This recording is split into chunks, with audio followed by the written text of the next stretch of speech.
Welcome back to Liquid Pop, and today we are having a look at the WandaVision finale, what we liked, and some of the crazy theories that have been brewing all season long.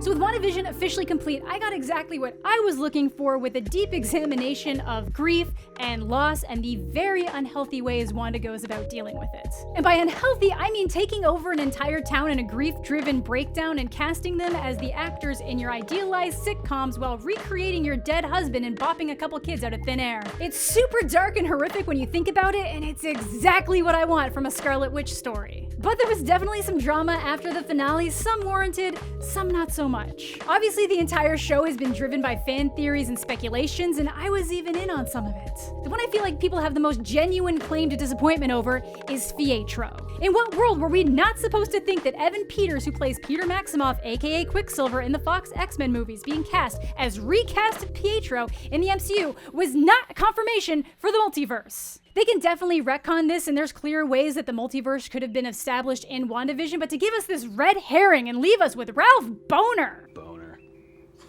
But then there were people who were upset about things that just didn't really have any evidence to support it. Some people seemed genuinely upset that there wasn't some Mandalorian level reveal at the end, which just feels odd. It seems like some people would just rather this show be a vessel for what comes next instead of just enjoying what it actually is. Fan theories are super fun, but not when they get in the way of actually enjoying the show. And that is not to say that you had to love WandaVision. It's absolutely not going to be for everyone. Some people don't like that it went stereotypical Marvel at times. Others are upset that there weren't bigger reveals and overt tie-ins. Some people hated the sitcom aspects, and others wish it had gone further there. All valid. But let's take a look at some of those bigger theories over the seasons, the ones that came true, the ones that kinda did, and the ones that absolutely did not. Wanda is the real villain. Villain might be a strong word, but yeah, I always believed that Wanda created the events of Westview all on her own. There were occasionally some distractions where it felt like someone might have influenced her, but it always made sense to me that this would have been the direct result of her grief.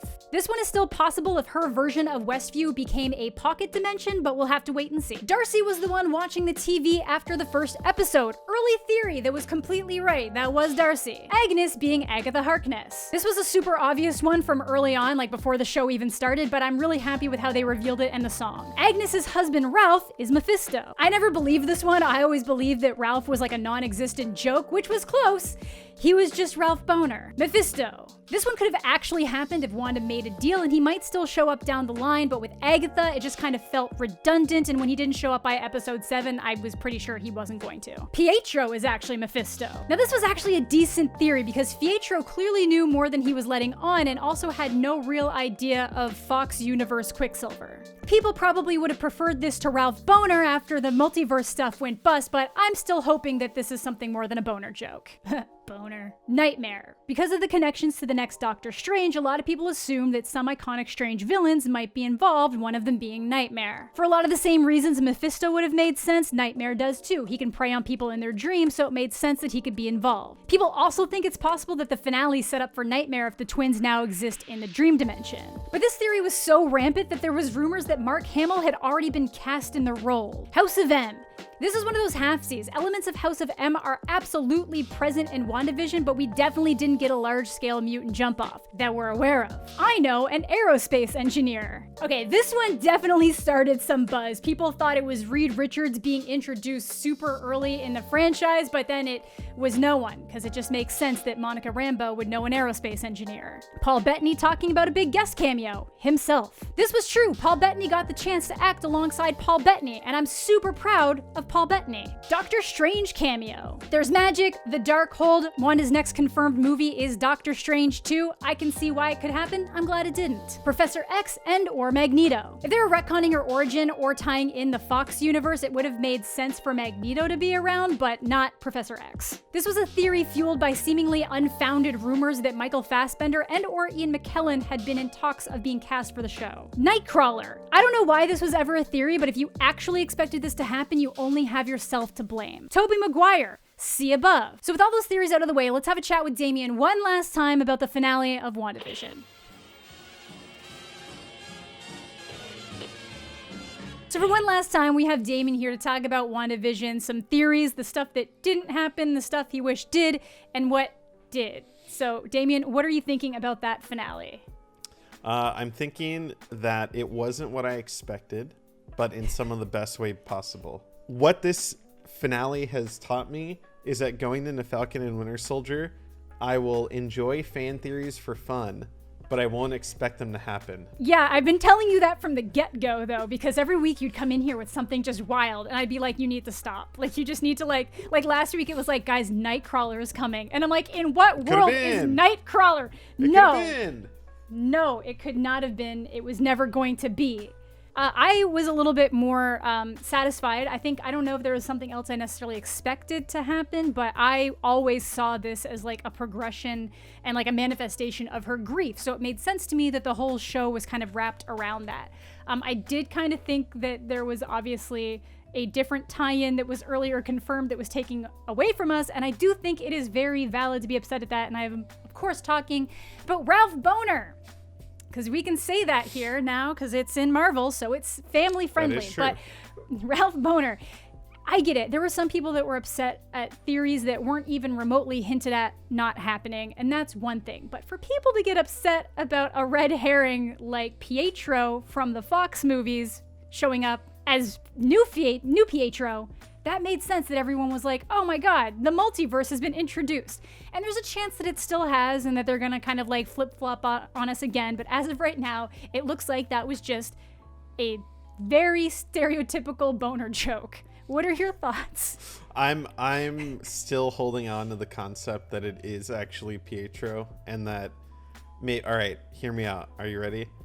Okay, I'm ready. So let's say, the snap happens, everyone's brought back.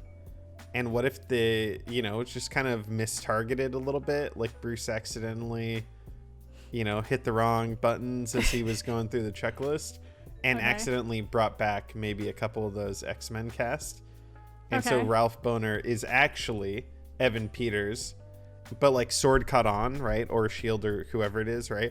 And they were like, yo, we're going to have to put you in witness protection because y'all on some like otherworld shit. So we're going to need to hide you guys for a minute until we sort it out. And that's my hope.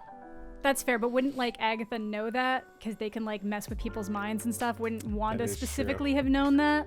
That is true, but I'm gonna choose to not think about that. Yeah, I was gonna say, I guess when Wanda's actively talking to him, he's under the control of Agatha, and that's why she was basically pumping her for information, like, what's the last thing you remember? How did you do it? Like all the same kind of things that Agatha wanted to know, but she was trying to get to it through her brother.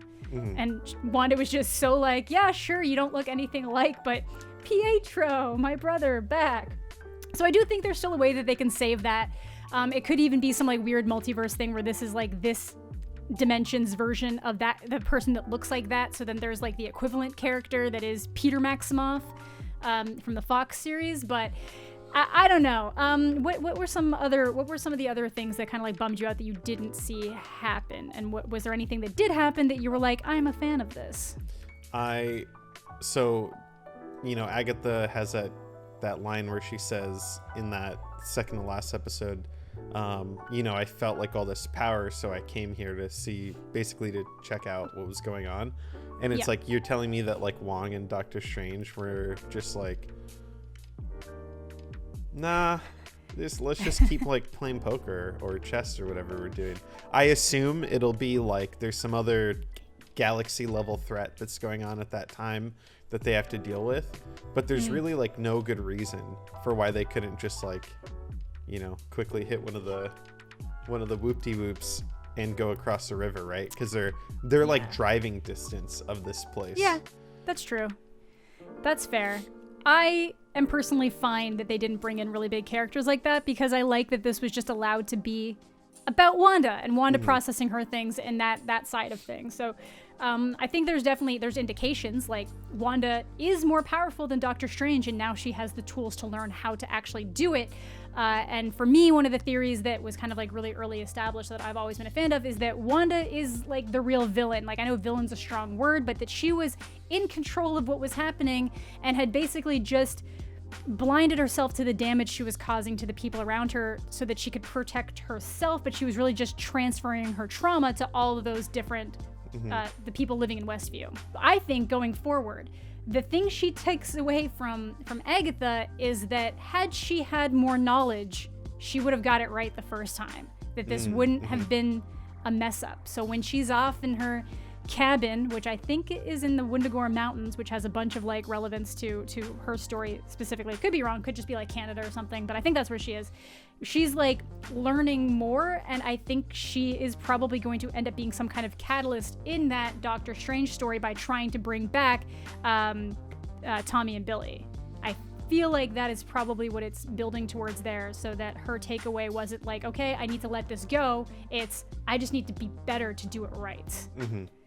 Do you feel, I kind of got this feeling at the end, right, where she's like learning and going through the very last end credit sequence. At the end, you know, when she's like going through and learning in the book and she hears them, it kind of felt like, didn't like less than 10 minutes ago we get like the understanding that like what she did was messed up and that she shouldn't mess around with stuff like this, and then all of a sudden it's like, oh, by the way, she's still messing around with stuff like this. So yeah, but that's what I think her takeaway from Agatha was, if I only knew more, I would have been able to do this right. So now I can maybe bring them back. And there's a possibility that she just figured out that they're trapped somewhere. So like, I think the reason why she said, thanks for choosing me to be your mom, is that she built their bodies out of like, kind of like nothing, out of just the atoms that are around. But I think she took the souls from somewhere. And those were the souls that were like willing to go along with this, I guess. So when Westview shuts down, it's either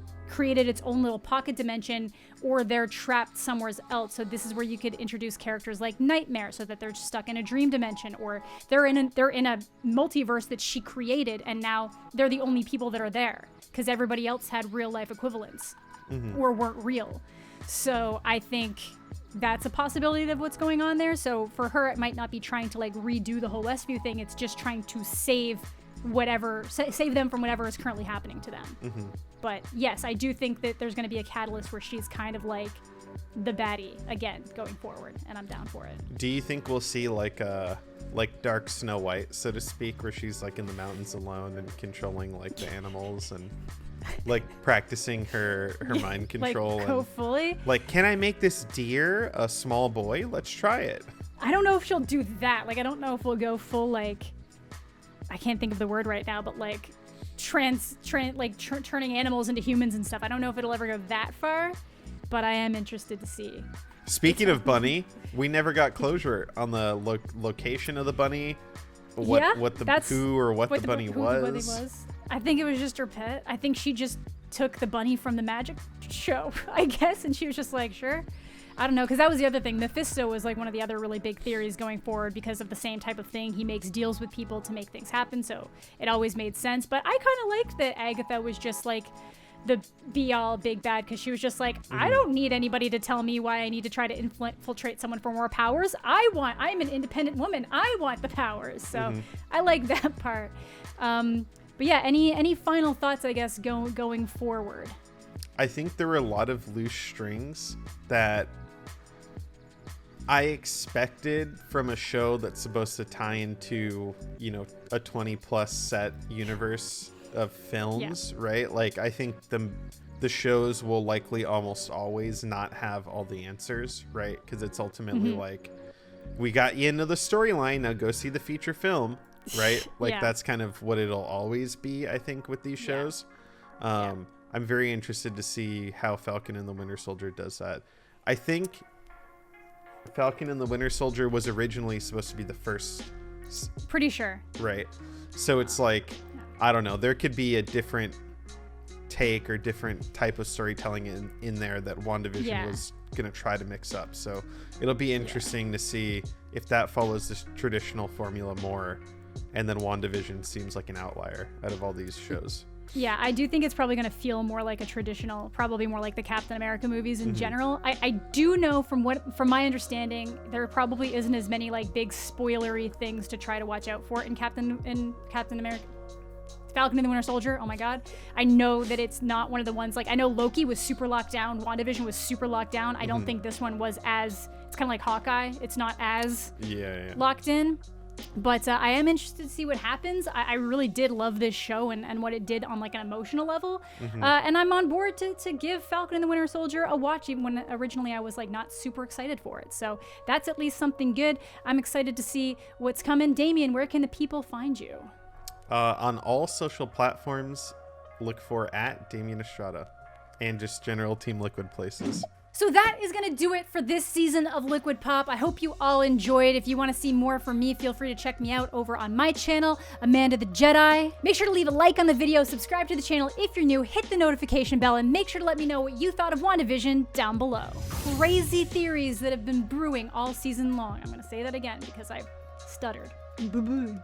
I said boo-booing. Wanda is the real Vision. Wanda's the real Vision. Kind of. Okay. Oh my god. I wrote this with my own head. Why can't I just say it out loud? Like, I wrote this in one conscious stream of thought. So, like, why can't I say it again?